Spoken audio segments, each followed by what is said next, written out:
go. All right. We're back. It's been a hot minute, but that's all right. So yeah, Kendra and Susan here with Fun with Friesians. Northeast Frisian Horse Club. Yep. Just hopping on to make a quick video for you guys to give you an update of some of the stuff that's happening with the Northeast Frisian Horse Club and fauna as we start this new wonderful year of 2021. And Susan and I have been perusing some of the Facebook groups lately and came up with a couple of questions that were kind of fun that we thought we'd touch on real quick. So, with that, we'll check our notes and try not to ramble too much for you guys. So the first one up is if you're a member of fauna, current member of fauna, if you're not, send in your membership form. But fauna elections are live. If you are a member, you should have got an email with a link to go vote. If you haven't, get in touch with somebody at the office because you should have some really great candidates this year. Make sure you go on the fauna Facebook page, check out the recording of the town hall video. Just gives you an opportunity to take a look at the candidates, get their stance on some of the issues that fauna is facing right now. And make sure you cast your vote. I think, don't quote me, but I think you have until the end of the month to submit your vote. So if you haven't yet, get on it. Northeast Frisian Horse Club. Yes. I think voting goes live today. So if you're a member of Northeast Frisian, you should be getting an email today or in the next couple of days. I think that's through Constant Contact. To submit your votes for the 2021 officers. Again, there's still time to get your membership in. If you aren't, we've got some really great shows coming up this year that you can be a part of. And Northeast Frisian Horse Club is a member of fauna. It's a chapter. Yep. So if you're a member of fauna, you live in the Northeast, it's a great club to join. It is. And we put on 2 really great shows. The Summer Classic, which is at the Deerfield Fairgrounds this year. That is, June 18th through the 20th.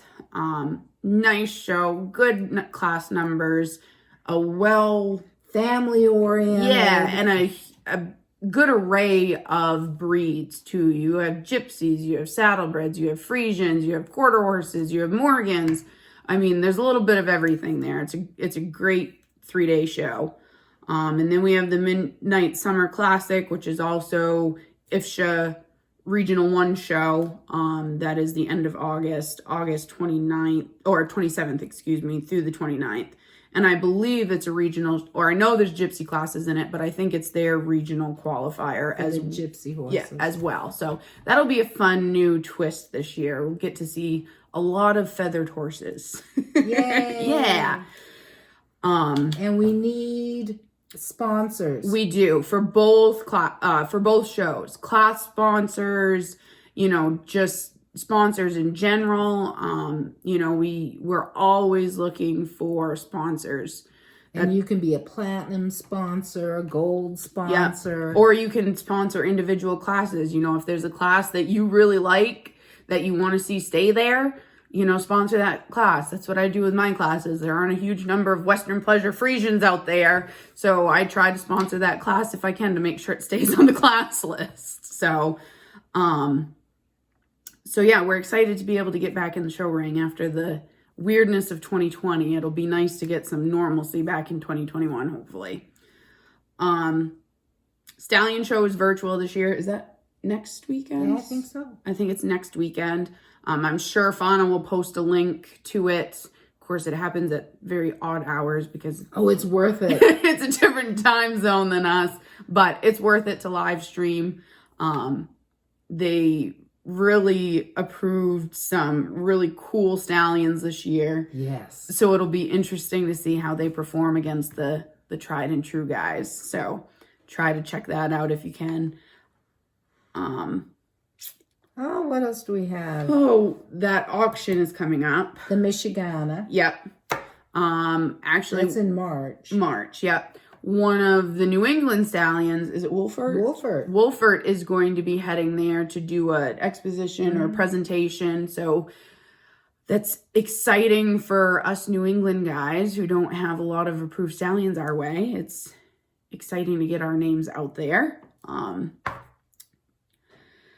And obviously this year with everything going on, both the Fauna AGM and the NEFHC AGM are going to be virtual. I know there's a ton of stuff on the Fauna's website about how to sign up for the virtual Fauna AGM. A lot of stuff on their Facebook page too. So check that out there. I will get the details wrong if I try to explain it to you. So just go there. And if you are an NEFHC member or thinking of one, you should reach out via the email about joining some committees. We have show committees, we have education committee, we have end of year points committee, a ton of committees, and we need some working members to come help make everything fabulous. Yeah, you can join Susan and I on the education committee and do all these fun videos. So, it's one of those things that if we work together, as a group, we usually, it makes things not only fun working as a team, but to see the results of our efforts. Yeah, makes it a lot easier. More hands make light work. So yeah. I think that's kind of all of the upcoming events and news that we needed to touch on. Oh, then we have the question. We went on what everything Friesians? Yeah, everything Friesians and the KFPS moms and dads Facebook groups. If you're a Friesian person and you're not on those, I would highly suggest sending a request. They're fun little community of Friesian owners, a great place to get questions answered, a great place to market yourself if you're a breeder or a sales barn. So yeah, go over, take a look at those if you're not already a member of them. And then do they update the horses? This is one of the questions from Friesians mom I don't remember which one it was. Do they update the horse's height? Yes. And if you don't have if you check your horse on the KFPS site or the Fauna site and the information isn't up to date, I'm sure, giving a little email saying this is outdated information and you should have your current information on your horse available for people to see and for your records. And probably the easiest way to tell is if it's updated or not is if your horse has gone to the cur, it's updated on their papers. So if you look at your papers and the Fauna portal and say, hey, these numbers don't match, then chances are it probably didn't get updated on the Fauna portal. But your papers are the most current information that the KFPS has on your horse. And then information on stom lines. I'm going to be doing a PowerPoint. I'm going to reach out to different breeders in regards to favorite stoms and why they're favorites. There's the mare books. Those are these mare books. If you can find them on eBay, I bought these off of a guy in Holland because they're not in print anymore. So if you can find them anywhere, they're a great resource. 2 book volumes, all the current stom lines. I like hard. Yes. Put my hands on it type thing. They are, one of the things is that it is outdated and it's one of the things it's nice to have because you can go online and look at the KFPS site and look at the current information, but this gives you a nice basic base to formulate some of your questions and to go on and look for the more current information. Yeah, because like the copyright on these is 97. Right. So we're a little outdated there. But I found them a nice resource for the basic information, but you can go look on the KFPS site and look for more current information. The stom lines are so important. Those are the mare lines. And a lot of, I know sometimes people concentrate more on the stallion. You know, it's I don't know why, but I bought 2 mares. It was nice. There was a stallion up there, and he was a very nice stallion. Thumbs up, but I actually am a mare person, and I want the strongest mare lines I can find. And I'm going to reach out to some of our beautiful Dutch breeders, because the information from the Netherlands and, you know, some of our breeders here in North America that are well-established breeders, you know, they have the mystical information that's spoken in Dutch over there at the mare currings, you know, that is really important to know when choosing a foal. If you're going to buy a foal this year, you want to know what you're looking at. You want to know that it's a preferent rich mare line. So I'm going to work on that. I'm right now working on predicates. So I'm going to be doing a PowerPoint. I'm working on it now. I'm just slower than molasses on predicates. And then I'm going to do some more research and try and get a mare line, stom line PowerPoint. The other thing that we discussed, and I like to be controversial. In the old days, I've been a member of fauna since 1989. There was a buyer's guide that fauna had. I've got it in a file cabinet somewhere or in an old briefcase. I'd have to go look. Somewhere. And it's one of those things that tell me how you guys feel, because it might be fun for Kendra and Susan to work together to research, and I'll bring the old fauna with the old buyer's guide as a template, and see if we can put together, with information from other people and their experiences, a nice, sensible buyer's guide. If you want to buy a Friesian and you want, let's say, a KFPS, you know, a Dutch registered fauna, you know, it's fauna too, Friesian. That might be fun to do. I'll bring the old buyer's guide and give us what your experiences are, what went really well, what didn't, and what didn't go well, and see if we can make this so people are well educated on looking. It's just a general guide, no names, nothing charged politically. Just something that might be a tool that might be helpful. We read that, we heard it on one of the pages. And you know, it's something that's just socially acceptable and helpful.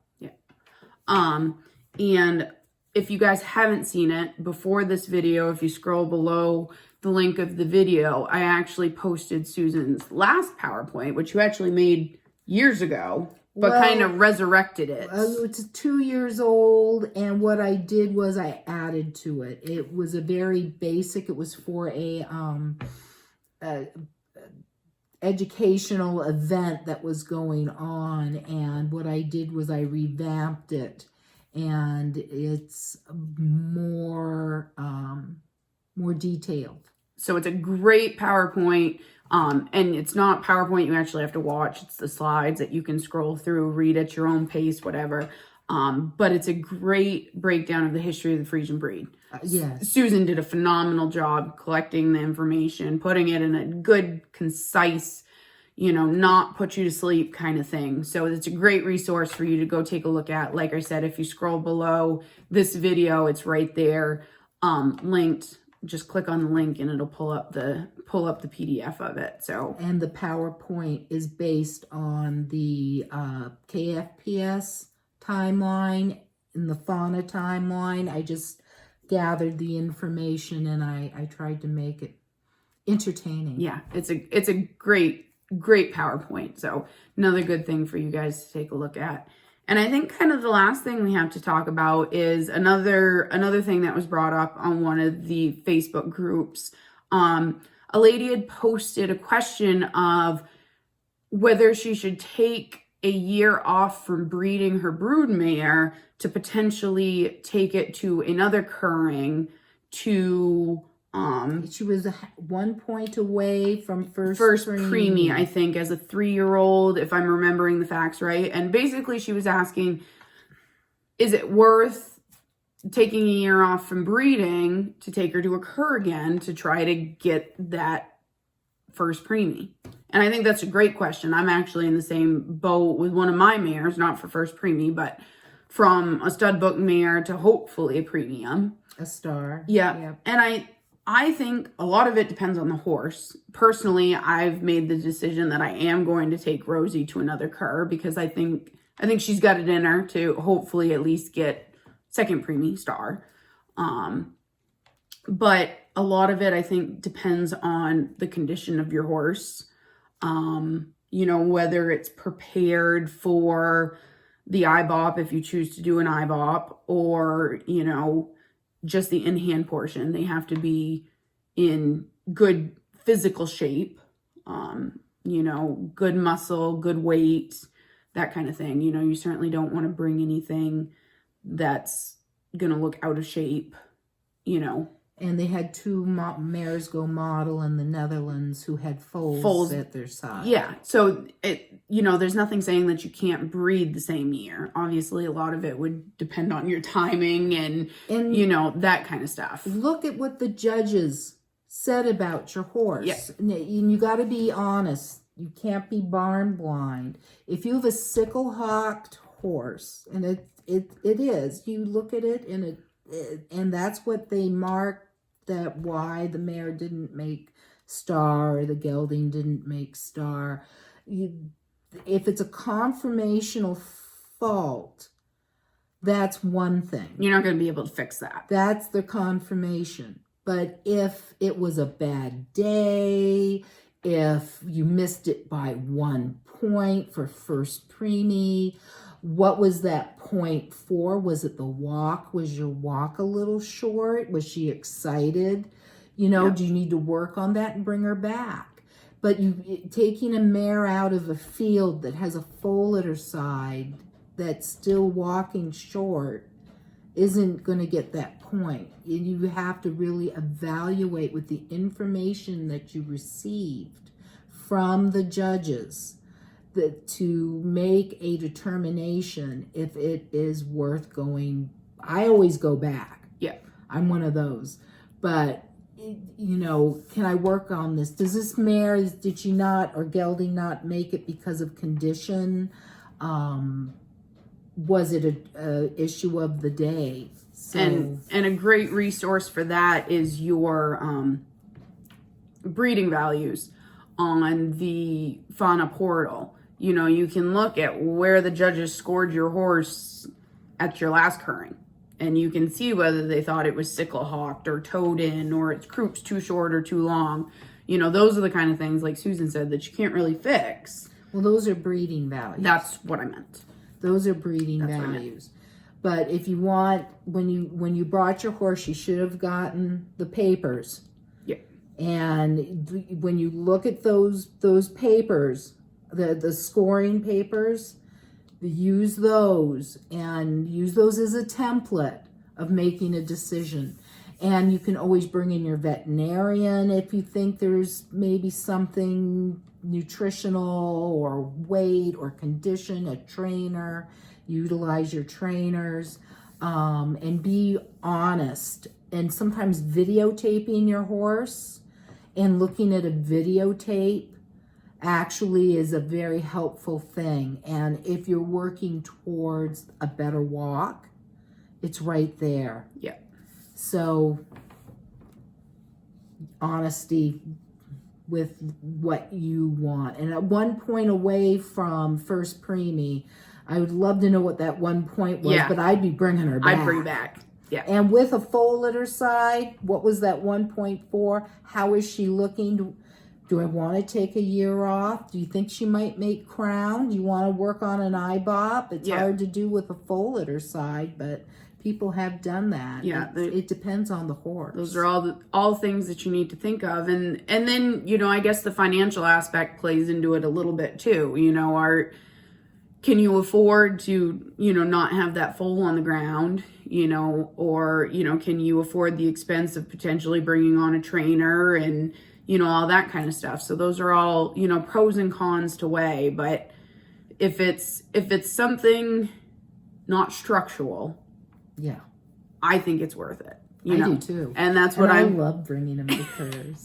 And that's ultimately why I made the decision with Rosie. They did say she was a little bit sickle hawked, but conformationally, that was really the only thing she got ticked on. So and she was what, a point and a quarter away from a passing IBOP score. Right. So, we're going to try it again. Dan may find out right now that we're going to try it again, but we're going to try it again. So, when you're asking, like that was a question asked on one of the sites, just make sure it isn't something that is structural. Yeah. If it's not 1 point away from first preemie, I would be going back full at the side, not breeder for a year. I have done that myself. Yeah. It's a real personal decision. Yeah. And ultimately, your horse best, so do what you think is best, but I would certainly take the risk. Croons are fun anyways. Yeah, if you had a mare go first preemie star, provisional croon, and you were ready for your IBOP, then I would go on for do the whole shooting match. Yeah. If you're going to take a year off, make it worth it. Make it. Put all your eggs in that basket. So, very good. Yeah, I think short, sweet, and to the point this time.